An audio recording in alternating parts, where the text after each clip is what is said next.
In the current economic environment, it's important to know how to maximize your investments. So joining us now with details on the four core principles of investing is Tony Krvaric from Krvaric Capital. Tony, good to see you again. Good morning, Jason. And I like this topic because we're taking it right to the basics. Four things.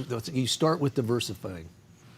Jason, I've been in business now for 25 years doing this. So this is 25 years of accumulated knowledge that I found to be really to work. But before we get to that, I want to just back up a little bit, that people know sitting at home what investing is. Investing is not for the money that people use on a day-to-day basis. Investing is not picking stocks randomly. Investing is for money that we're not going to touch reasonably for 2 to 7 years. We call that medium term, or 8 years or longer. We call that long term. So as soon as people have that pot of money, it could be in their retirement account and so forth, that's where these four principles come in. And you talk about, and there's also an element of patience with a plan like that, because you were talking to me earlier off camera about Warren Buffett's quote. What did he say? He said his favorite holding period is forever, and in today's society where everything's so short term, people kind of lose sight of that. The first principle is to diversify properly, and that is more than just picking one fund or an index fund or picking 2 or 3 stocks. So we say diversify properly. That's the first principle.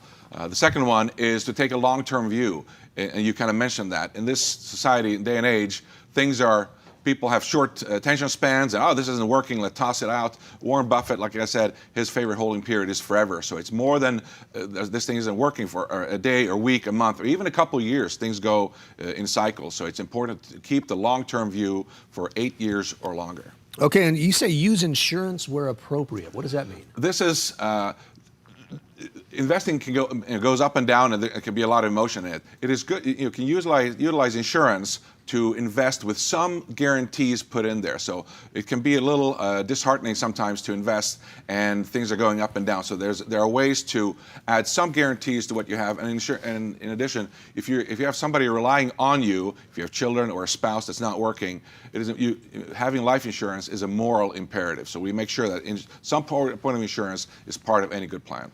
And your fourth point is leave emotion out of the equation. This is the hardest one, Jason. Right. Things go up and down. Greed and fear are the enemy.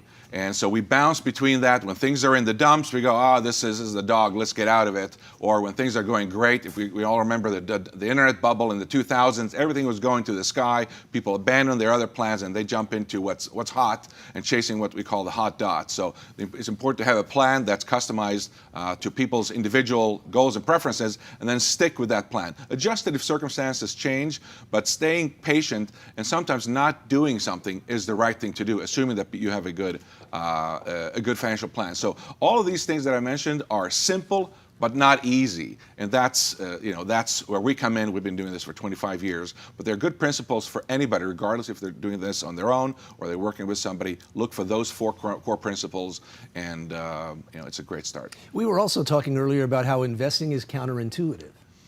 It is, and that goes to the fear question. You go through periods, like right now in 2022 was a bad year, so things are down, and the average person in normal life would go, well, this hurts, so I'm going to go away where it doesn't hurt. Well, in investing, you have to stick with it because things go in cycles, and I don't know if it was Warren Buffett that did it, but somebody else said it, that you make your money in the tough times. You just don't know it at the time. Right. So you have to be able to stick with it. And not only that, when we're going through tough times, every dollar we put in to our investment plan goes further, buys additional shares because those shares are low. So the stock market is one of the few places where things are on sale, everybody runs out of the store. Mm-hmm. Nordstrom has a sale, Katie Bart at the door, everybody wants to go there. But in the stock market, when things are down, think there's a sale going on. Be prudent, be patient, implement those four core principles.